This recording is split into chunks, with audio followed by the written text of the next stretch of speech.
श्री स्वामी समर्थ. जय जय स्वामी समर्थ. सावध हो, ही वेळ खूप धोक्याची आहे तुझ्यासाठी. कधीकधी आयुष्यात अशी वेळ येते की आपल्याला वाटतं सगळं काही आपल्या विरोधात चाललं आहे. ज्यावर आपण विश्वास ठेवला तेच लोक आपल्याला दुखवतात. ज्यांच्यासाठी आपण मनापासून चांगलं केलं तेच लोक आपल्याला कमी लेखतात, आपल्याशी धोका करतात, आपल्या विश्वासाचा घात करतात. अशा वेळी मनात राग येतो, दुःख होतं आणि निराशा निर्माण होते. पण अक्कलकोटचे महाराज श्री स्वामी समर्थ एक खूप महत्त्वाचा संदेश देत आहेत बाळा तुला. कारण वाईट काळ हा कायमचा नसतो, पण त्या काळात तुझी परीक्षा घेत असतात रे स्वामी. कारण त्यांना तुला खरा भक्त म्हणून निवडायचं असतं. मग तू म्हणशील, यासाठी मी पूर्ण आयुष्यभर परीक्षा देत राहायचं का? हो, कारण आयुष्य हा सगळ्यात महत्त्वाचा टप्पा असतो परीक्षा देण्यासाठी, स्वतःला सिद्ध करण्यासाठी. परंतु आयुष्यानंतर जो प्रवास चालू होतो तो प्रवास खरा प्रवास असतो.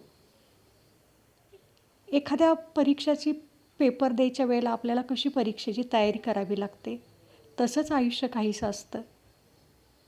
या आयुष्यात तुम्ही कशी तयारी करता त्याच्यावरती तुमचा मरणानंतरचा प्रवास अवलंबून असतो. पण येणाऱ्या संकटांमधून तुम्ही जर निराश होऊन देवावरचा विश्वास तुमचा डळमळीत झाला तर ही परीक्षा तुम्ही कशी पास करणार? म्हणूनच कोणतंही संकट येऊ दे, तुमचा आत्मविश्वास खूप ठाम असणं गरजेचं असतं. मित्र हो, जीवनात संकट 2 कारणामुळे येतात. पहिलं कारण म्हणजे तुम्ही केलेल्या कर्माची परीक्षा आणि दुसरं कारण म्हणजे आपल्याला जागे करण्यासाठी. कारण आपण कधीकधी खूप भ्रमामध्ये आयुष्य जगत असतो, पण तो भ्रम आपल्याला परमेश्वराला दूर करायचा असतो. म्हणून देवाला काही संकट आपल्या आयुष्यात टाकायची असतात आणि खरं वास्तव काय, खरी परिस्थिती काय, हे आपल्याला त्याची जाणीव करून द्यायची असते. म्हणून आपल्या आयुष्यात संकट येतात. जेव्हा माणूस खूपच निष्काळजी होतो ना, तेव्हा जीवन त्याला सावध करण्यासाठी काही घटना घडवतात. एखादा मित्र दूर जातो, कधी एखाद्या कामात नुकसान होतं, कधी अचानक समस्या निर्माण होतात, कधी आपल्या जवळचाच माणूस आपला विश्वासघात करतो. पण या सर्व गोष्टींच्या मागे स्वामींचा एक मोठा संदेश असतो तुम्हाला, की तू जागा हो आणि स्वतःला मजबूत बनव. त्यासाठी एक छोटीशी प्रेरणादायी गोष्ट सांगते. एकदा एक भक्त खूप चिंतेत होता.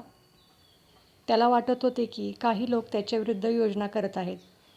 तो स्वामींच्या मंदिरात गेला आणि मनात म्हणाला, स्वामी मला खूप भीती वाटते.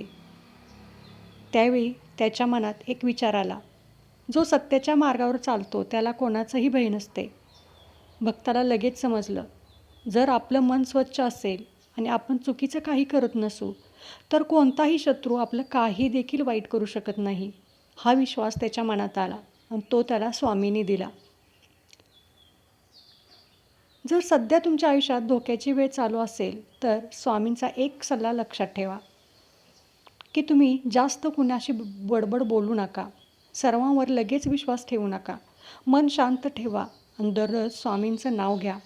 मनापासून म्हणा, ओम श्री स्वामी समर्थ. हा मंत्र तुमच्या जीवनातील नकारात्मक शक्ती दूर करेल. लक्षात ठेवा भक्तांनो, काळ कितीही कठीण असला ना तरी त्याच्यावर स्वामी समर्थांची कृपा असते. त्याचं कोणीही काही बिघडवू शकत नाही. फक्त विश्वास असणं महत्त्वाचं असतं आणि मनापासून असणं महत्त्वाचं असतं.